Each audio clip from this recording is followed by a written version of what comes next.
episode number 8 of the Darts podcast. We have got quite a lot to talk about as Chris is absolutely excited for our second topic, but 8 episodes, 2 whole months of this so far, and it only feels like last week we were reviewing Q School, but I know exactly what the answer is, but how have you been keeping over the last week? Yep. Good evening. Good evening, everyone. Just my usual self, as always, and I can't wait to talk about Darts podcast, talk about everything, especially one topic in particular. Yeah, well, we definitely will get onto that specific topic, but first of all, I'm well as well. For anyone asking, obviously. How are you? For the masses of people asking how I am, yes, I am fine. But no, in all seriousness, it was a good weekend of darts. Probably the best tournament in the darting calendar. The UK Open did get underway, but first of all, the Premier League did return after that week off. I'm still not sure why there was a week off. I think it was COVID related in Berlin or something, wasn't it? I think it might be because one venue had to be rescheduled or something. Yeah.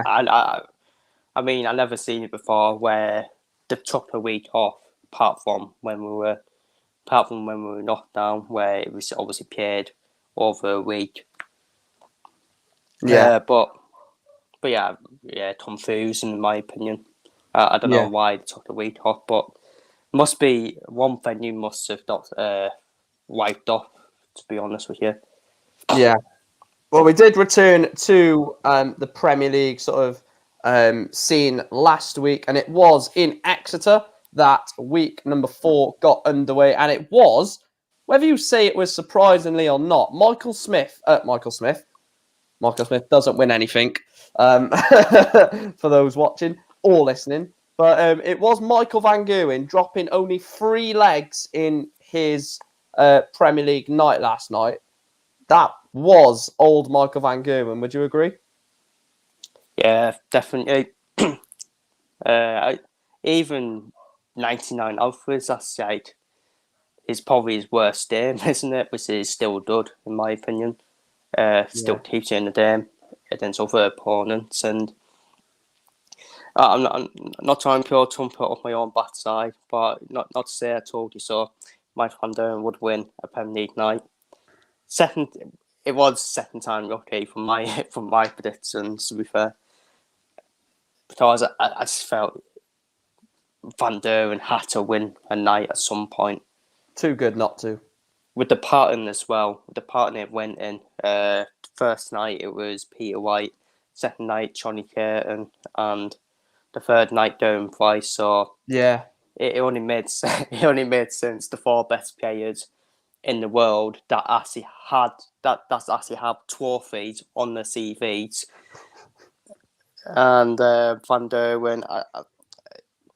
It was common. I felt it was common for Van Gerwen to win a Premier League night, but it all remains to be seen for the remaining nights of the Premier League. So it's not just doing it now. You need to do it over consistently as well. Not just won the Premier League night as well. Not just won the Premier League night. He absolutely destroyed the field. Didn't he? A 6-1 win over Johnny Clayton. It was like a Gerwin Price performance, wasn't it? Yeah. Apart from the 9 darters, that was basically the Gerwin Price performance. Yeah, okay, Mike. Okay.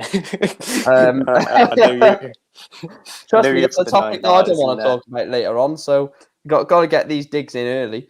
But no, a 6-1 win against Johnny Clayton, followed up by 6-2 against Michael Smith, both 100+ averages, and then. Yes, it was only 99 in the final, but it was a 6-0 win over Peter Wright. He had a tough. Well, it was always another tough route to the final, isn't he? Yeah. With this Premier League. I was shocked with he beat 2 of the best players in the world that we called them, Johnny Curtin. Very comfortably as well. Absolutely annihilated both players. I think the leg. I could be wrong. You might, or someone in the chat might be able to, disagree or agree with this, in terms of what happened. But I think the leg that Clayton won, Van Gerwen was on 86, I think, or 96. So if Clayton won the I think it was something like that. Yeah. So Van Gerwen probably would have taken that out if Clayton wouldn't have taken that out. So you would have had darts to win it 6-0, and then the game against Michael Smith was a decent game when at 2-2 Van Gerwen just pulled away, and then the final 6-0 win. I you would say worried? the final was a bit. Well, I said final and quarterfinal was surprising. The way Van Gerwen won. Yeah, by that especially with him storyline. not being in fantastic form. But like you said, he has obviously he's too good not to win a night, and now he has won a night. But surely he was always too good not to win a night, and this is just it was just delaying the inevitable, him not winning. But now we've had 4 nights of 4 different winners. I'm going to pose the question to you before we get on to our night 5 predictions. Are all 8 going to win a night, in your opinion? We've had 4, all 4 different winners so far. Are we going to get 8 different winners? I mean, it's interesting because I think it was a couple of weeks ago we were all saying with the players on shore, it wouldn't be a shot that all 8 of them won. Or 7? Oh, one of how many 8? But yeah, 7. you could say 7, and I don't think so. Nah, I don't think all 8 will win a Premier League night.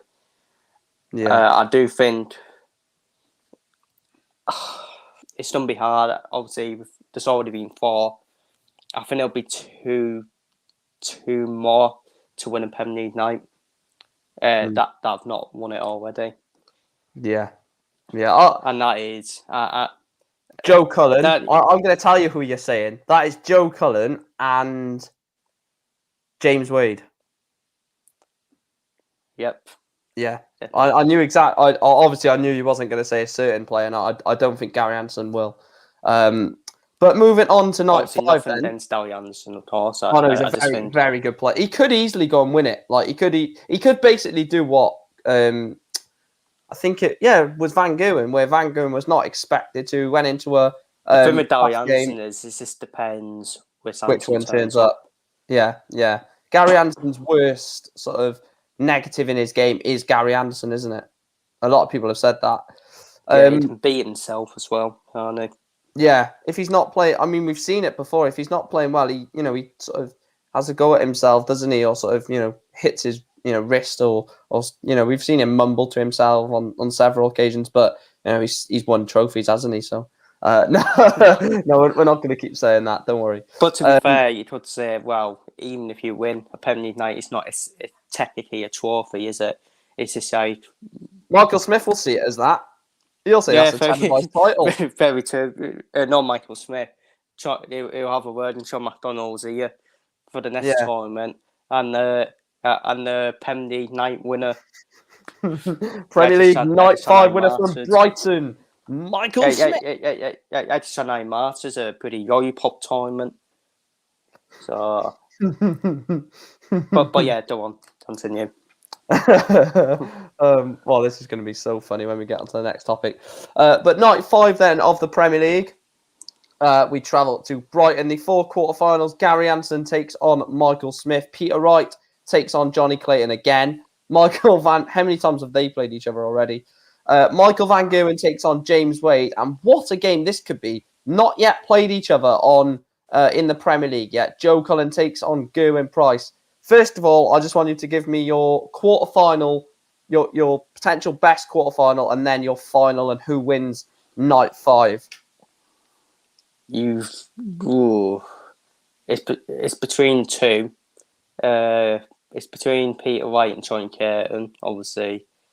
Yeah. It all depends. Like, it both turn up. To be safe, I'm going for Joe Cullen, Darren Price. Yeah. Same. The best player in the darts wrongly is not the world number 1, but I'm definitely going to go for that one. Not just that, I don't think like I said, they've never played each other on the Premier League as well yet, so I think that could add a little bit of a tasty spice to it. Obviously, it's in England, so Cullen is probably going to get the sort of noise from the crowd. His walk-on song gets everyone off their seats, and then when Gezi walks out, he's going to get booed, and that'll set it off straight away. I think the darts will be to a high standard as well. So yeah, I do agree with that one. What is your final? I'm going to say mine first to give you some time to think if you need it. My final prediction is a bit of a shock. I don't know if it is a shock. Have we done for the same? Have we done for the same here? I don't think we have. My final is Gary Anderson versus James Wade, and I think James Wade wins it. Oh, you were. I thought you don't want to do. Gary, you've got Gary in the final, haven't you? No, James Wade. James so what's Wade. your final then? I've gone Gary Anderson versus James Wade, and James Wade to beat Gary in the final.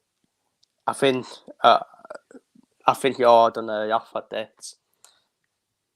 Michael Smith against James Wade, but I know James Wade to win it in the final. Really, you've got Michael Smith to lose the final? Yeah, shock forward. What makes you think that? He's good in finals, I think, isn't he? Yeah, 100% record, of course, isn't he? In finals, 100% of bottling it, more like. He has a 100% record of runners up. Yeah, exactly. So, but no, I just think. Go on. I think James Wade, he's actually played dud recently, hasn't he? And yeah, I think he's capable. I think he will win a Premier League night last year. I think if Gerwyn Price didn't play as good as obviously Gerwyn Price is, I think maybe he could have won that night for him Belfast because James Wade played well in that night. I know I predicted him to not win a single leg because he obviously had Johnny Clayton in the quarterfinal. I didn't say he was going to get past that. Then the semis, I said he's not going to get past Peter Wright. Got past that, and then in the final, I was like, surely after the way Gezi has played tonight, he's not going to get past Gerwyn Price, and he didn't. I really would have had egg on my face if he would have won that night. But to be fair, it's a toss of a coin with Gary Anderson and Michael Smith because depends. If Anderson it's going to the final.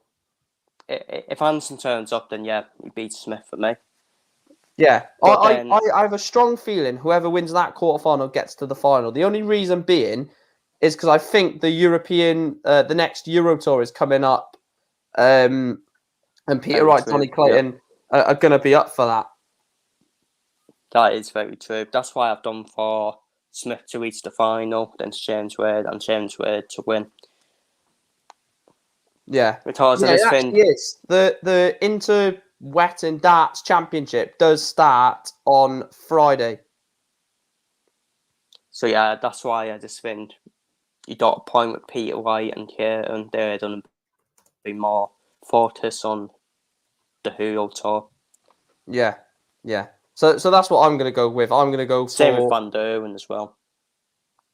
Yeah, that's actually true. That is. So maybe we could actually see.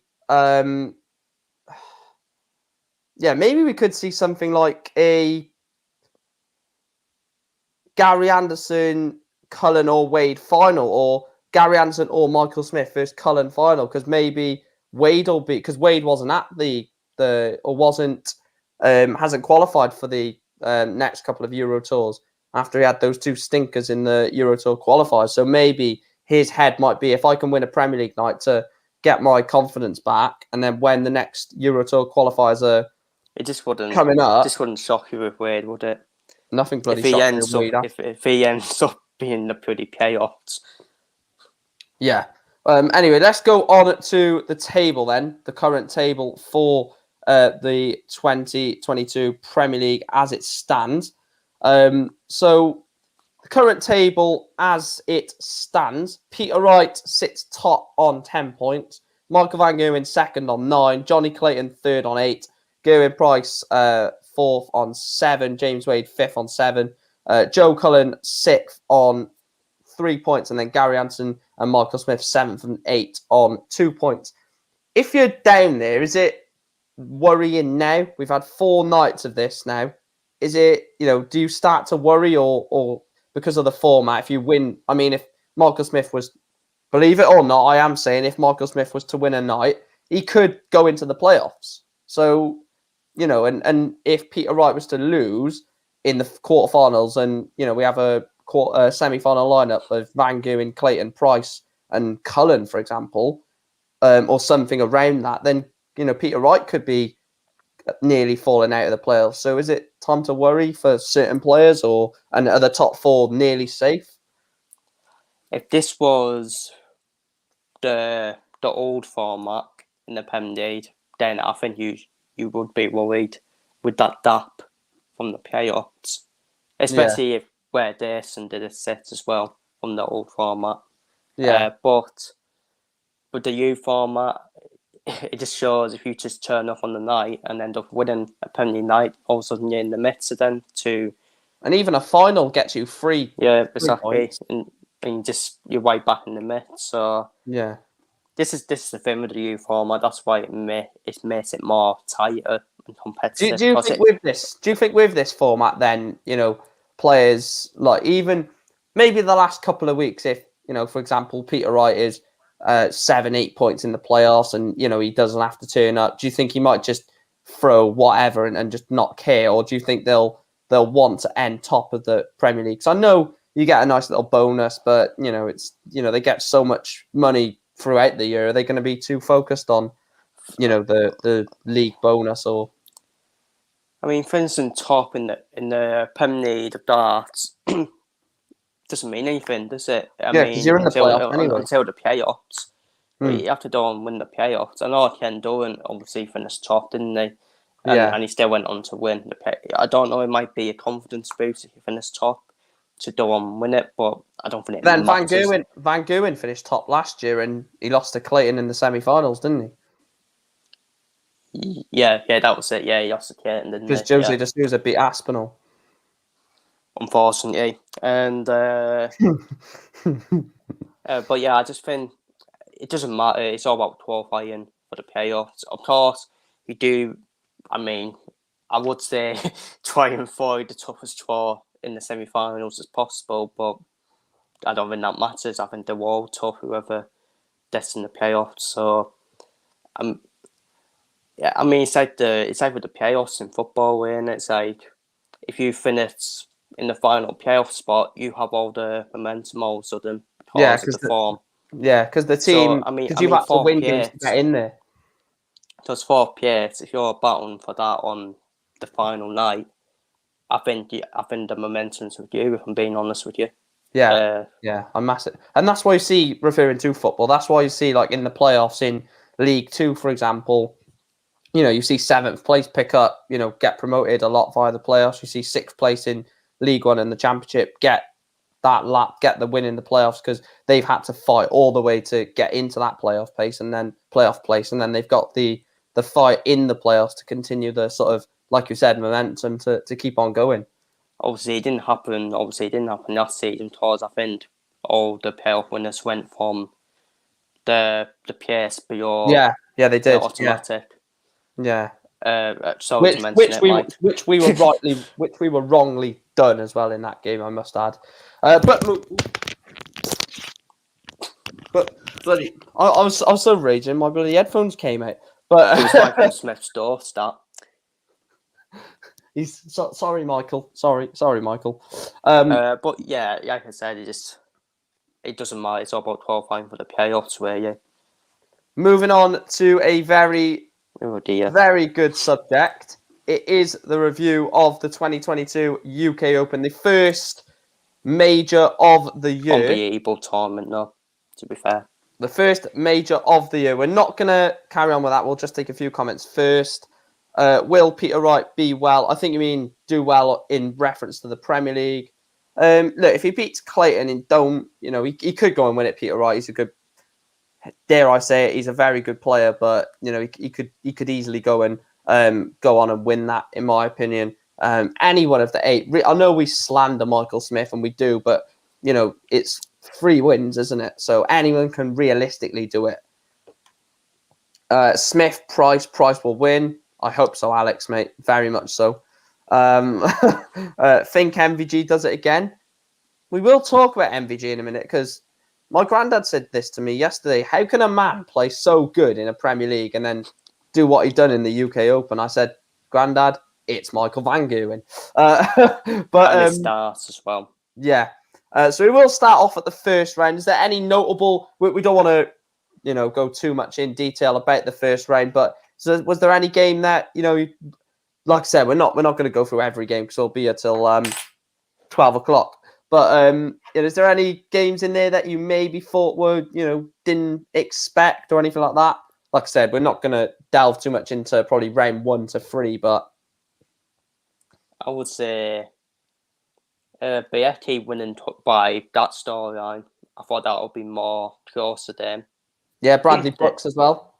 Then Smacktambo and Bradley Brooks as well. But one thing I will say, I know we said Bradley Brooks. I want to give a massive shout out to this man. Raby John Rodriguez was absolutely unbelievable in that first round game. I think he hit a 170 as well.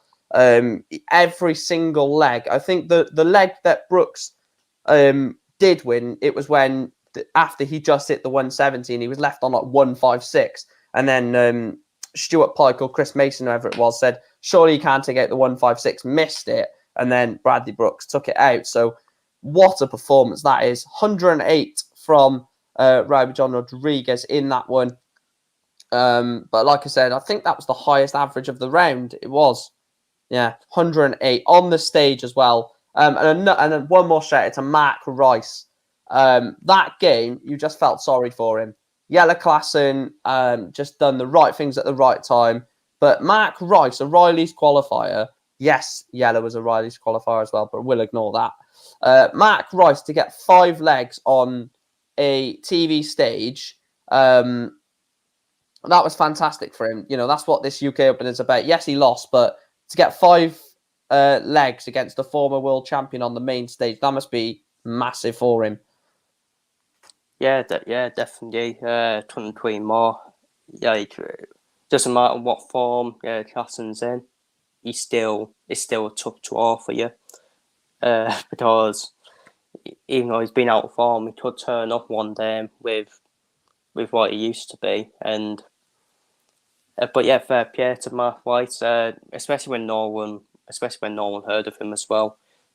And he gave him one for his money, didn't they? To stay at class and just hit, like you said, just hit the doubles at the right time, and that's why he got over the line. Weirdly enough, I don't know if anyone watched the game, but I really enjoyed it. Mark Rice was quite a small guy, and he was so good on double 12, which really surprised me. Double 12 was basically everything that he kept hitting. He's taking the out of James Wade. Yeah. Josh Rock losing in the first round was a surprise. I do agree. Yeah, Josh Rock was actually someone that I tipped to get to the fourth round. When Sean O'Shea as well, winning by that comfortable story against Nathan Rafferty. Yeah, against Nathan Rafferty. Right, round 2 then.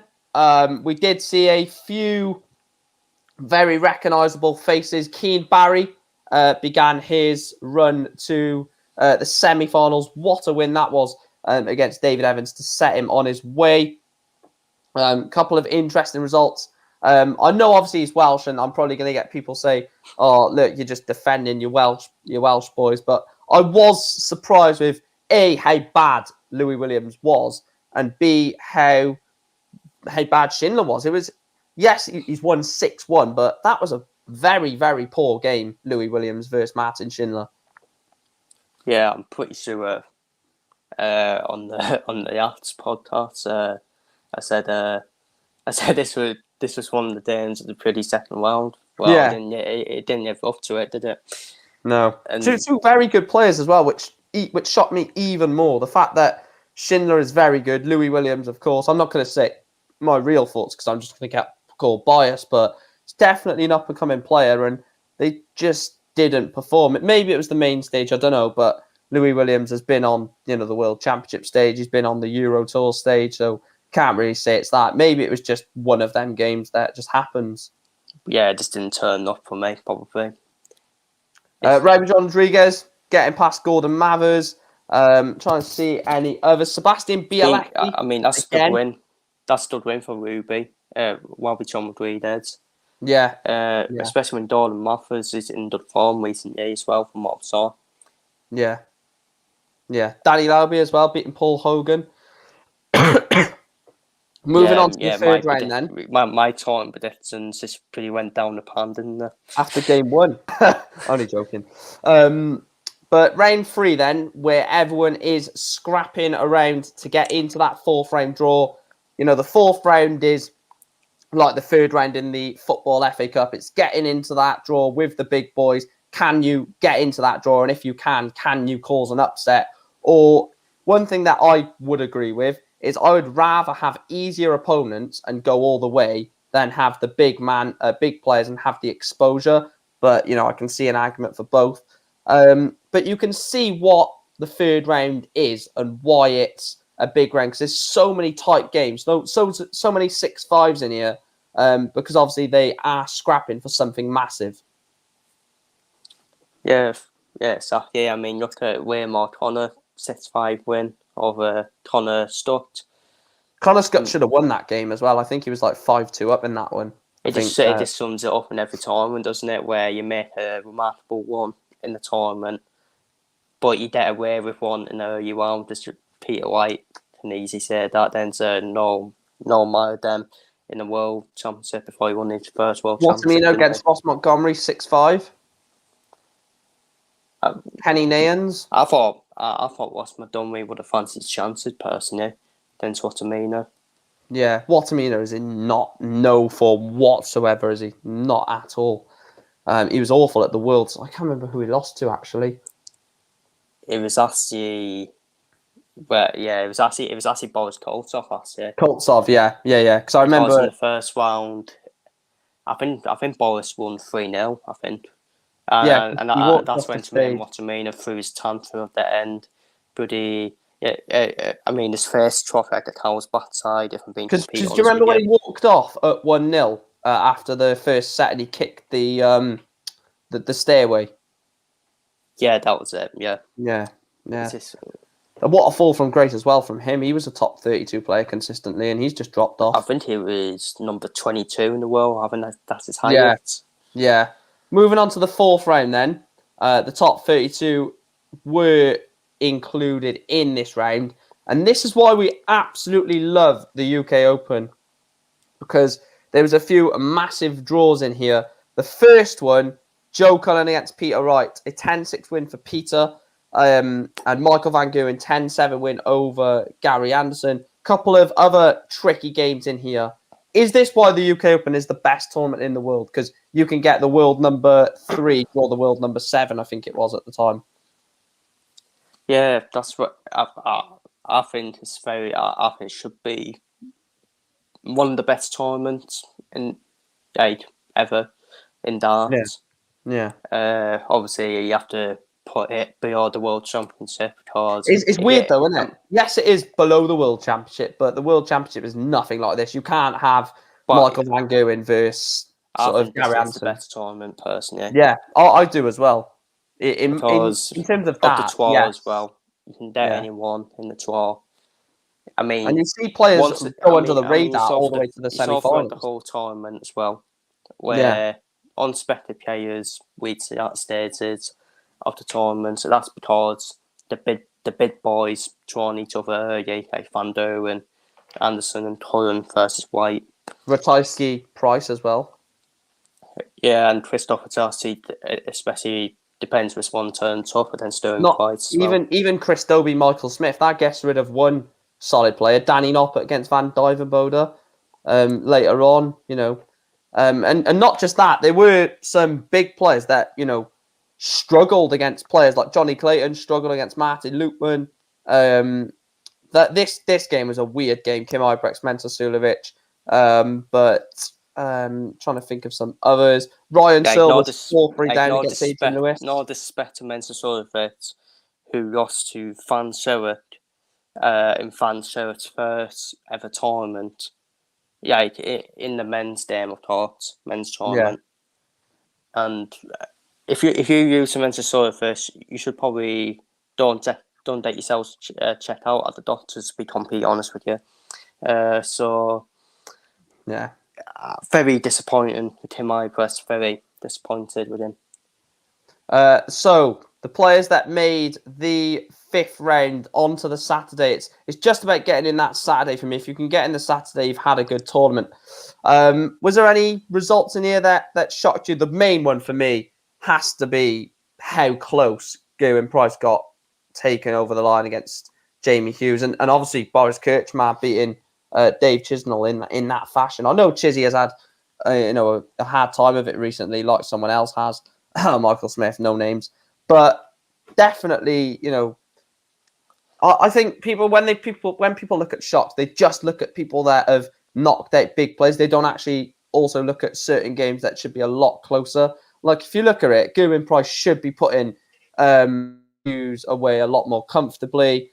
Mensa Sulevic, well, I say that. Mensa Sulevic on a normal day should be putting Gert Netches away a lot more comfortable. Ian White should not be losing to Bielecki. Johnny Clayton, 10-1 win over D'Souza.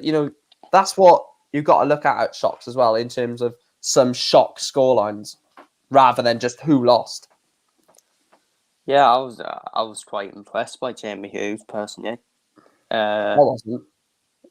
Yeah, but in terms of obviously, what he's been through throughout the last year.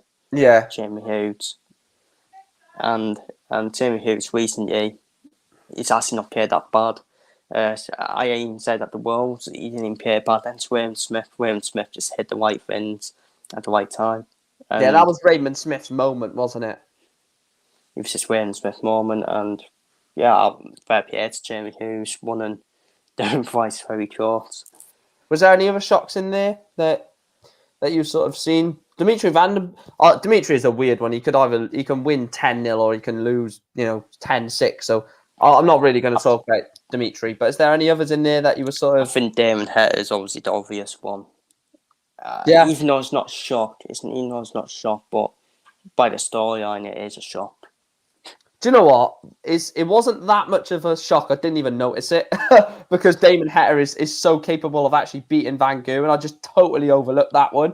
Van Durden didn't play bad in terms of average. It's just then the finishing. Yeah. Van Durden did miss doubles. Moving on to the last 16, everyone was trying to get their place into the last 8, the quarterfinals. And we have to talk about 2 players, Keane Barry and Sebastian Bielecki, getting to their first ever TV quarterfinal. Keane Barry in a 10-5 win over a very good Ricky Evans on the weekend. Not very good in terms of overall, but on that weekend, Ricky Evans played some really nice stuff and maybe getting back to that top 32 game of his. And then Sebastian Bielecki absolutely dispatching Ryan Searle 10-6, one of the local heroes. What a story that is for both of them. Yeah, Keane Barry, he's a special, isn't he? He's a special player. This is what he done in this tournament as well, and with the one he made. And Bielecki, no one really spoke about Bielecki to start the tournament at all. It's like he was just a qualifier, wasn't he? Not no one spoke about him that much, even though he was at the UK Open the previous year as well, wasn't and he? hit a 9 data as well. Exactly. So it's not. It is a shock with obviously with the round he reached Bielecki, but it's not a shock because of what he done the previous year at the UK Open. Yeah.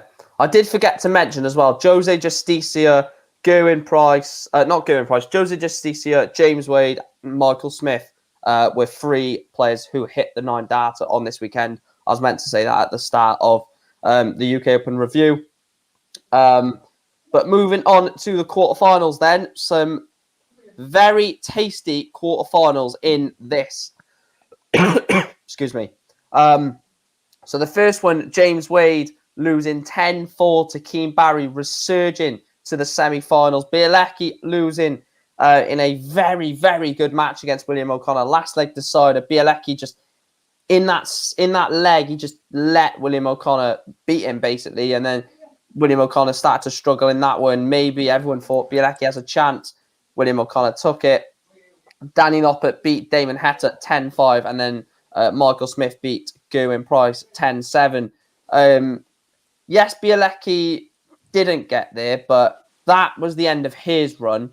And obviously Keane Barry did make the semi-finals. But was you happy with that quarterfinal draw? Because I definitely didn't want Keane Barry playing Bielecki, because I did want the potential of I didn't want both of them playing each other, for a place in the semi-final. But a couple of decent performances in there from some players. Danny Knopper, as we'll talk about later on, played very well against Damon Hetter, annihilated him, really. Yeah, but I think Damon Hetter was favourite to win that game with the odds as well. Because he's just come off the back of beating Michael Van Gerwen and Johnny Clayton. So, but like I said, Danny Knopper, he is a very under the radar player. I think I said to you, and in previous tournaments as well. We got to the semi-final of the Grand Prix, didn't he? Yeah, and I think he's always a consistent 95 average player, like it says there. And yeah, I wasn't that shocked by Knopper winning because I know he's capable from what he shown in previous tournaments, semi-finals, at the World Grand Prix. I always thought Damon Hetter is that Van Doren curse, isn't it? Then and Clayton, where you beat Van Doren, and then this is a favourable tie for Damon Hetter, and he gets knocked out. Yeah, and he stints the Pierce out. Yeah. So that's an interesting point. I think Damon Hetter will be very disappointed for me. Leave that for the 5 minutes at the end for the question time, Scott. Thomas.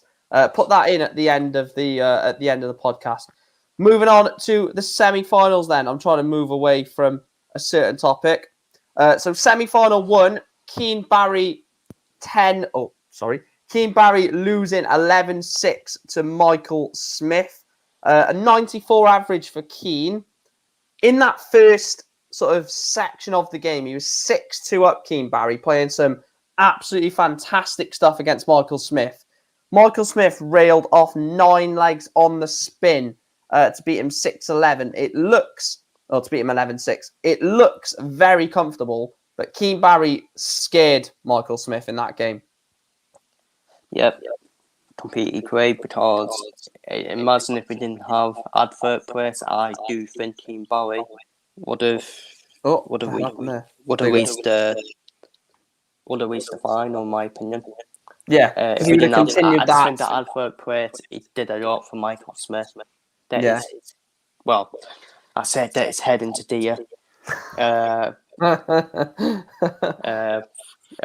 I mean, in this game, that's heading to deer, and that's sure the net with a 9. Yeah, he won bounce. It's like Lewis Hamilton having a bad start in F1 and falling behind Max Verstappen, and then Lewis Hamilton turns the throttle up and ends up winning the race somehow. It's like that. Michael Smith just turned up the throttle after that advert play. That's very true. Edward's saying Michael Smith was actually incredible in that game, to be fair. He averaged something like 115 in those final 9 legs.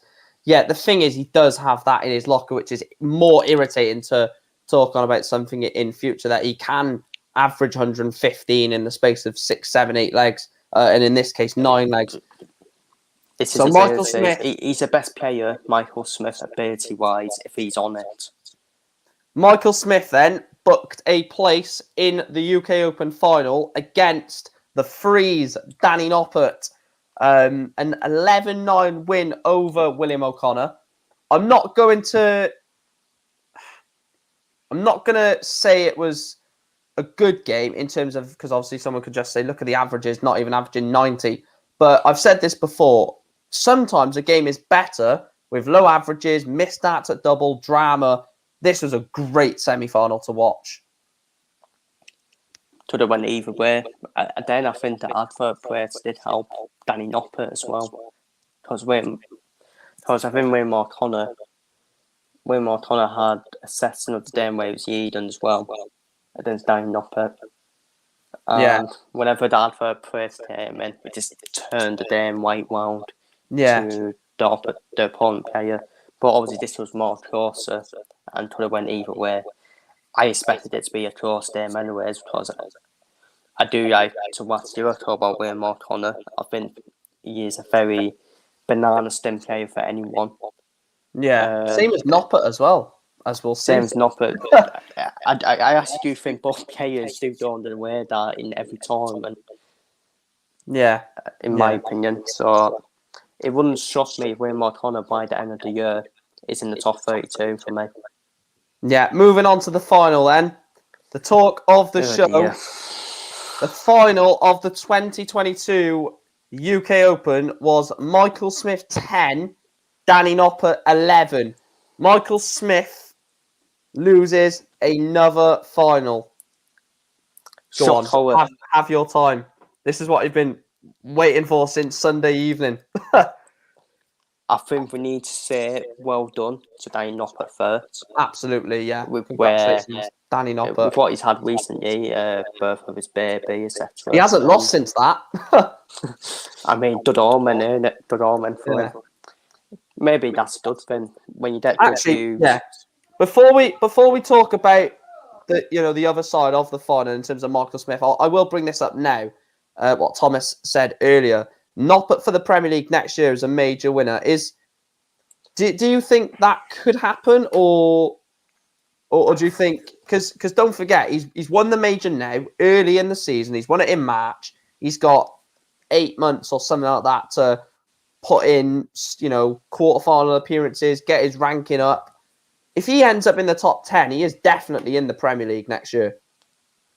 I mean, look what winning the tournament can do for you. Look at Johnny Curtin. I think Joe Cullen. I think Johnny Curtin was the same as Danny Knopper before he won the tournament under the radar then. Yeah. No one talked about him that much. I mean, staying in the Premier League, it all depends if we have the same format as this year, which I do think we will at some point. I do think we will. With the way it's going. I think Danny Knopper, I mean, he's won a big tournament, hasn't he? Major, yeah. He is a major winner now. He's won a big tournament. Rotterdam will be playing a part in it as well. Having you said that, didn't you? Having another dust player there, along with Mike van Derwen. And they will make sure that it's a quarter-final if it's in this format as well. They will make sure they play each other in Rotterdam, and rightly so. I mean, I do think he needs to get into the top 10 to probably get in the... But then again, Cullen was 11th. It's a big tournament though, the UK Open, winning it. Edward says, I don't think he can be given a Premier League spot based off that alone. He needs to back it up with some other good major finishes. For me, he could say look at Rob Cross as well. Knopper has to prove he can hold this level. It's one thing setting this level. We've seen players, go and win a big tournament. Yeah, I was just going to say Jose de Souza, obviously winning. I can't say Rob Cross because he won the match play, but Jose de Souza winning the Grand Slam, and he's just tailed off since then. But there was another player in the final. We've said congratulations to Danny Knopper, which I said at the end of the watch long. It should be about Danny Knopper as well. Yeah, I mean, it's absolutely ridiculous if people put it because of this player obviously got in the final. Danny Knopper deserves 90% of the credit, 95% of the credit for this, but there is 5% that we need to talk about. Michael Smith loses another major final. He's just trying to... do you know what it is? I've got a theory here. I reckon he's trying to get to as many major finals and lose them as physically possible. World Championship, Premier League, World Match Play, UK Open. Yeah. He's just champs of finals. Masters as well. So, no, not the PA champs of finals. I was thinking of the Masters there. Yeah, the Masters, yeah. He is the Shanghai darts champion, though. After all, so we've got. I'm sorry, no one cares about. No one cares about that pretty tin pot pop tournament. If I'm being honest with you. So I mean, Michael sorry, Smith who did loses- Michael Go Smith on. need to beat in that bloody tournament? I can't even remember it, to be truthfully honest. Yeah, well, exactly. There we go. Shows how good of a tournament there is. But have your say on Michael Smith, because He did I've beat had Evan mine. Arsenal in that final, which Well, it's not a pretty. Edwards actually says a good point. Terry Jenkins lost in 10 major final, and what was his nickname? Look at what Michael Smith's nickname is. But we're not gonna read into that. But we the don't only thing want is Terry Jenkins' nickname was the Bull. Yeah, and Michael Smith is Bully. So right, we're not going to delve too much into this because we have got one more topic to end on. But I'll let you have your say before we wrap this up on Michael Smith. I've had mine already. What are your thoughts? I can't believe he lost that final. Because the way he walked on as well, the camera was close up to his face when he walked up on the stairs, and it's like the camera was like telling us something that, yeah, it's his time now. It's his time. He was under pressure. He was massive under pressure. Couldn't hold a bit. Which I'm pretending to be shocked about. And I'm sorry, but if Michael Smith reaches the final now, after this, he's done his better than by everybody. Yeah. Whoever it's then, it might be then pretty the lowest in the PC order of merit. And Fabian Schmutzler would probably beat him, to be fair, in a final. Yeah, exactly. And he's a prize made. He's a prize made of darts, Michael Smith. Last question before we go Michael Smith, what he did after the final, he was crying his tears in his club and twinting them. He was also cleaning his cabinet of empty bottles of the amount of times he bottled a final. And you're not wrong. You're not wrong. I'm not one. He's a prize made. He's a prize made. He's a Tottenham version of darts. He really is. Yeah. There's literally nothing I can say because you've basically and it's frustrating. It's frustrating for both of us as well. You had a right to yap as well at the end where Danny Knopper took out that must win double, and we got accused of having an agenda against him. I've actually backed Michael Smith on this channel, and it's just come back to bite me in the ass. It's frustrating. He's done me arguably the best player to never win anything. Because some of the players that have won something, Jose de Souza, he's 10 times better than. Joe Cullen, he is better than, in my opinion. Johnny Clayton, in terms of raw ability, better than. Have you fellas mentioned the actions on and off stage to go in what class? Then over an hour late after losing the final, lost perspective and showed lack of maturity. I do think me and Mike might have a bit of disagreement here. Yeah, so I'm not going to mention that. But I do think I was shocked by him crying. I was. I thought he would normally push it off his shoulder and move on. Maybe, but I mean, it's a hard one. It's a hard one to say because I do think the crying took it too far because you got pretty tournaments coming up and the Pro Tour coming up, and he's not that. I mean, how far is he off world number one? I think he doesn't show it now. We'll see in a minute. Yeah. And like I said, I think the world number one spot will fifth off like Ray Mardo's opinions on that side every month. I think end of every time it will fifth off. This player will be number one, etc. I might be wrong. Peter might have his spell at world number one, but I just don't see it. I just think these two show why they are the best two. They're not dominating, but they are the best. They are the best, and it can all change from here. The lack of maturity, I do think he is mature during fights. Yeah. He has said after the match well done to Mike Smith. Of course, it's going to be painful defeat. He's good mates with Michael Smith as well. I mean, shake hands. He does shake hands. He's not an agent US who just pretty walks off. Who's thinking he's in UFC. He's probably in the one spot. Agent US pretty pushing and shoving. Yeah, just pretty set. But I do think the client took it too far. I think that's slightly over the top. But apart from that, that's the only problem. Don't be priced on price with just the client. But yeah. But he'll move on. He'll come back from it. He'll thrive from it. Trust me. Yeah. The last thing that we're going to touch on then is the dreaded thing of the entire podcast is looking at the new and updated world rankings update. So the few major things updated in here. Nothing's happened in the top two. No, you've got to talk about it. Congratulations to Peter Wright. He is, of course, the new world number one. I know it pains me to say it, but he has leapfrogged Gerwyn Price into world number one. James Wade, I don't know how he keeps doing this. Don't even ask me because I don't have an answer for it. Has jumped up to world number one. I will say it again. James Wade, probably the most underrated player ever in darts history. He could win everything, and people like, yeah, it's James Wade. Move on. Yeah, and then just shrug it off. Because, to be fair, if he was to win the world, it would be. But to be fair, people are like, oh, I want to see players Alvarez on 20. If you want to see that, go to a pretty cinema.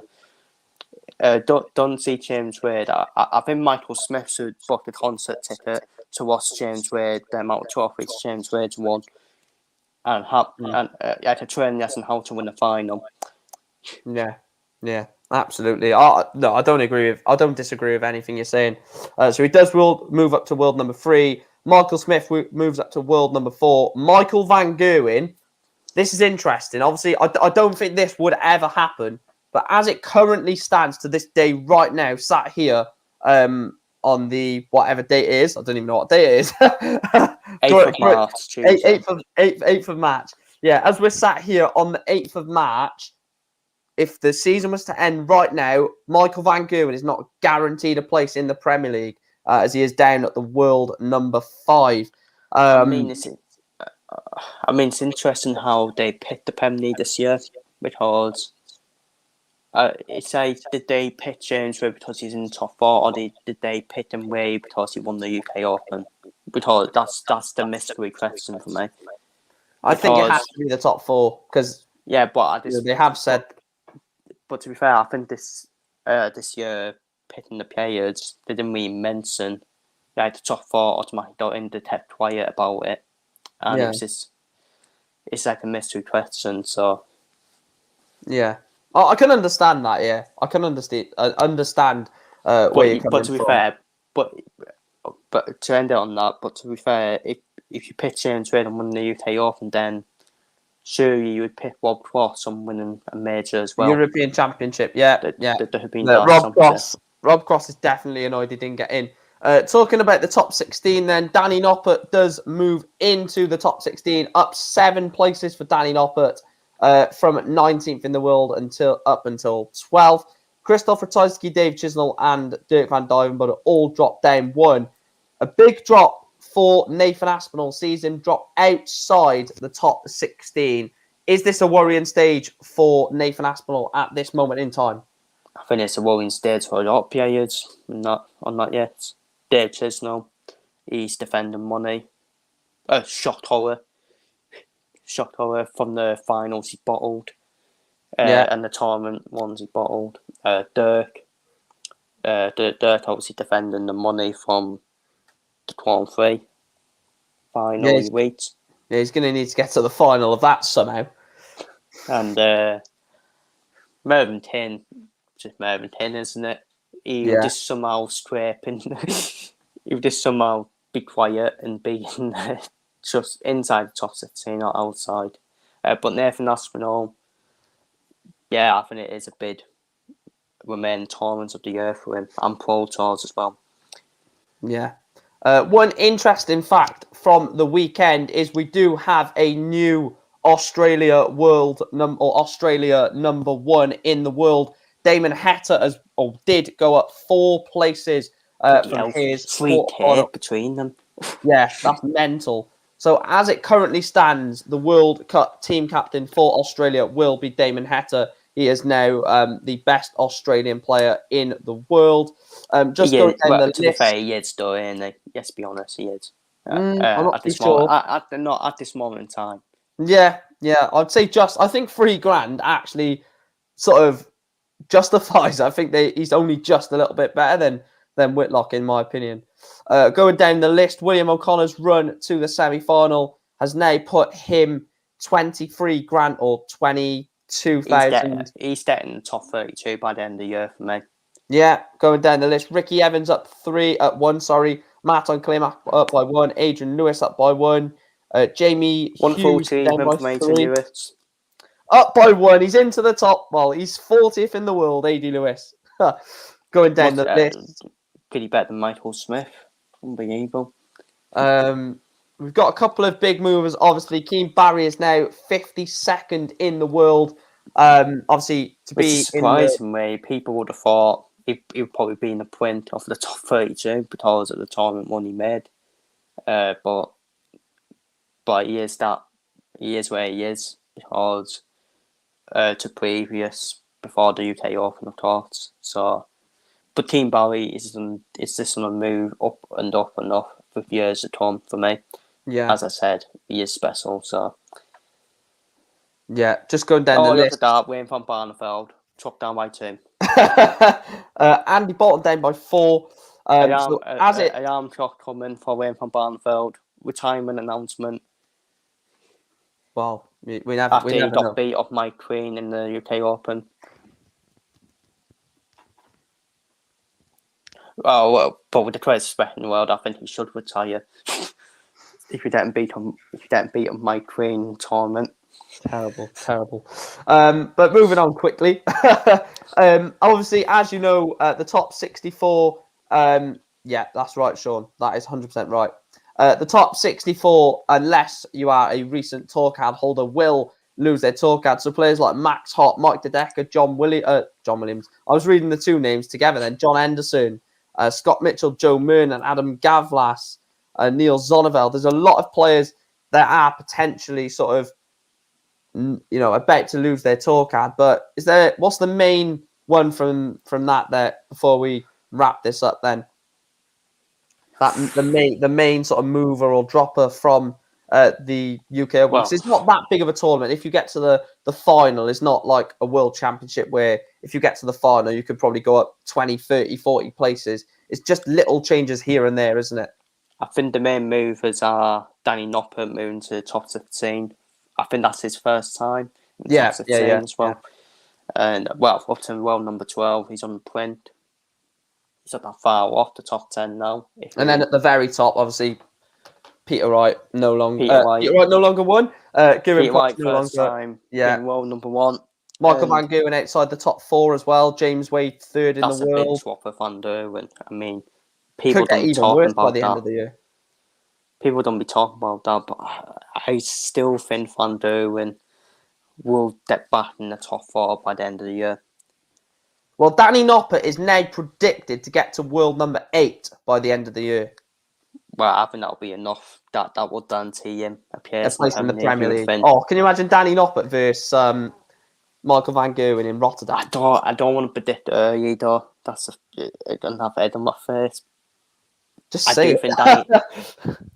I do think Danny Knopper. I'm gonna say it right now.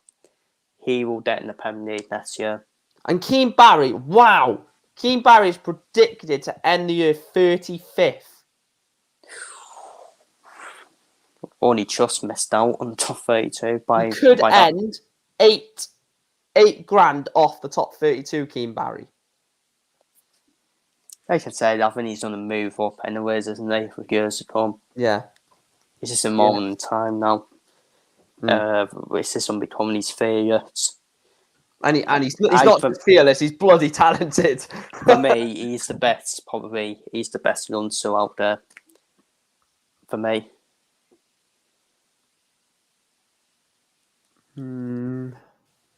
I think he is, anyways. In terms of talent and ability. Yeah, I'd probably say so. I'm trying to think. Because you've got a couple coming through, like Luke Littler. Bennett needs to still come through, doesn't he? Yeah, like I was just about to say, you've got a couple like Luke Littler and Leighton Bennett, but like I said, they still have massive amount of growth ahead of them. Not just Team Barry's. The way he throws as well, you know what? It just seems so effortless. I hold my hands up when you said he will win a major tournament. He will win a major tournament, and I said. That's a bit too far. Stop being silly. Yeah, you said the actual comment was stop being too silly. That'll be a little bit too far. Well, he still needs to go and do it. Team yeah. Because might be proven right, as always. Then, and but yeah, I just think he's special, isn't he? And I just think he is on a move up and up and up and. I don't think it's a bold shout. I see when the men's tournament, after this tournament now, he wins the semi-finals for God's sake of the UK Open. So he's only going to learn from that. He's currently 12th on the order of merit to get in the match play. So we could see Key Barrett at the match play, the Grand Slam, the Grand Prix, the Players, and the World Championship. So even if he loses, then it's developing even more, isn't it? Yeah, because even if you lose in the first round of the Worlds, that's $7,500 on his rankings. And I don't remember any more youngsters before Team Barry qualifying for the World Match Play. No, I can't remember any. Which is mental. Also in the match play race from the weekend, Ross Smith has now moved into the match, and Martin Schindler. They're the only ones that have moved into the world match play race. There's a couple of players that are on the brink of the world match play, like Suter, Louis Williams, Florian Hempel, Madaz Razma. That'll be pretty decent. I'm sure. I will say Razma was disappointing in UK Open as well.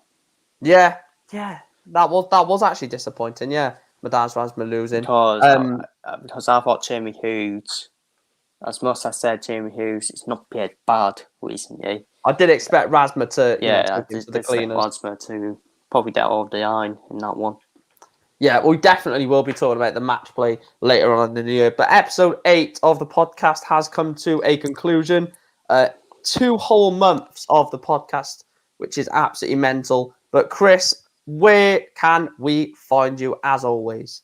Find me on YouTube at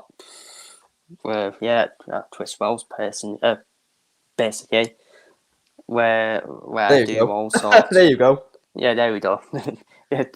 Where I do Liverpool, Taro, England, F1, darts, boxing, and even F1 and FIFA Dream Mode recently as well. Which I loved earlier. Today, I actually did it today as well, didn't I? Yeah. When I said recently, like a couple of hours ago. Yeah, that's why I'm so out of breath. Yeah. But thanks for joining me again, Chris. Like I said, it's been an absolute pleasure. How you put up with me for 8 weeks so far, you deserve the medal more than Danny Knopper does. Like I said, once they're to 100, I will be retiring. Yes, you better not be. But thank you for joining in the chat, guys. You've been, great with your comments. We'll be back Tuesday, as always, 6 p.m. I'm shocked that person's not here who says we have an agenda. Thanks, Michael Smith. Yes. Come here then. But no, we're not. But yeah, we're not going to wait 3 hours. Yeah. Just for him to come. Waiting for him to tune in. But no, thanks for joining me again. Not wait for Boo and say it's not for Women's Day.